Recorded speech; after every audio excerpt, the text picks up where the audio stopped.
શેલારશા ચોકથી આંબા ચોક વચ્ચે માર મારવાના કેસમાં એક આરોપીને પોલીસે ઝડપી લીધો।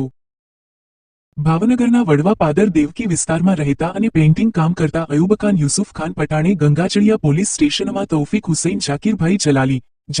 જલાલી આસિમ અસલભાઈ અને અજાણ્યા સામે એવા મતલબની ફરિયાદ નોંધાવી હતી કે હું અને મારા ફઈનો દીકરો દાનિશ હબીબાણી બાઇક પર નવાપરા તરફ કલરનો સામાન લેવા જતા હતા અને મારો મિત્ર પરવેજ નુરાની અલગ ટુ વ્હીલર પર હતો ત્યારે રાત્રિના 6 વાગ્યાના અરસામાં શેલારશા ચોકથી આંબા ચોકની વચ્ચે પહોંચેલ ત્યારે ટુ વ્હીલર પર તૌફિક હુસૈન અને આસિમ આવેલા અને તૌફિક હુસૈને મને કહ્યું કે કેમ કાતર મારો છો એમ બોલી ઊભો રહેવાનું કહેતા ઊભા રહેલા દરમિયાન જાકીરભાઈ જલાલી અને અજાણ્યો માણસ આવેલ અને જાકીરભાઈ જલાલીએ મને લોખંડના પાઇપ વડે મારતા હું પડી ગયેલ ત્યારે ચારેય જણાએ ગાળો આપી ગુસ્સા પાડુએ માર માર્યો જેથી વચ્ચે પડીને દાનિશ અને પરવેજે બચાવેલ અને હું ઊભો થઈને સંગેડિયા બજારમાં મારા કાકાની દુકાન હોય ત્યાં જઈને કાકાને બનાવની વાત કરતા મારા કાકા અને અલ્ફાજ બંને